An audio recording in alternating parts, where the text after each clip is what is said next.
कैसे फटते हैं बादल? देखो कि ये सूर्य है, ये सूर्य है ना, जो कि इसका प्रकाश आया महासागरों पर, ये महासागरों का जल गर्म हुआ और वाष्प में बदला, वाष्प हल्की हल्की होने कर ऊंचाई पर उठी, जिसको हमने कहा वाष्पीकरण।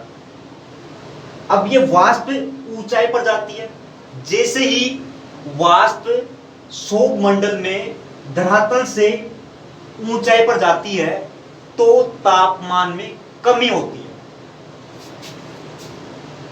है ना, तापमान में कमी आती है, यानी कि ऊंचाई पर जैसे ही जाती है हवा तो यहाँ पर ठंडी होने लगती है, जो ये वाष्प थी ये यहाँ पर ठंडी होने लगती है।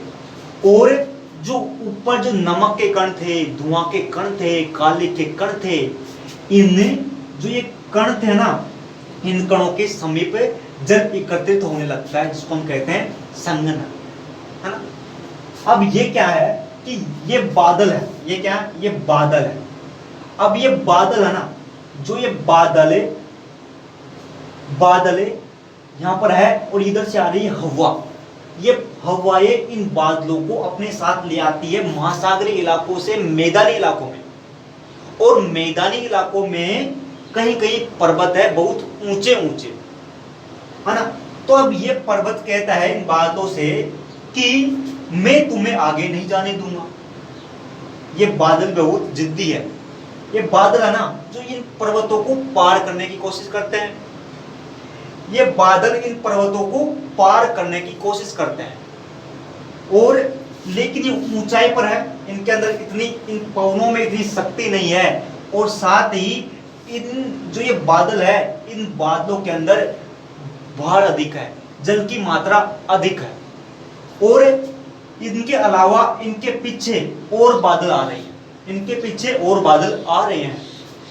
तो ये बादल यहाँ पर है ना, बादलों की संख्या अधिक हो जाती है यहाँ पर। बादल, इन बादलों को तो आगे पर्वत जाने दे नहीं रहा है, और पीछे से बादल आ रहे हैं, तो यहाँ पर बादल बहुत अधिक हो जाते हैं। बादल पे बादल, इस बादल पे बादल, इस बादल पे बादल, बादलों की संख्या बहुत अधिक हो जाती है, और यहाँ पर है ना जो कि दबाव बहुत अधिक हो जाता है, जल की मात्रा बहुत अधिक हो जाती है।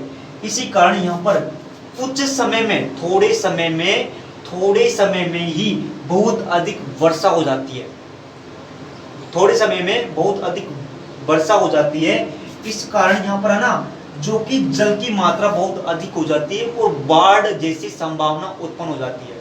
जैसे बाढ़ आती है ना, वैसे यहाँ पर बाढ़ आ जाती है, इसको हम कहते हैं बादल फट।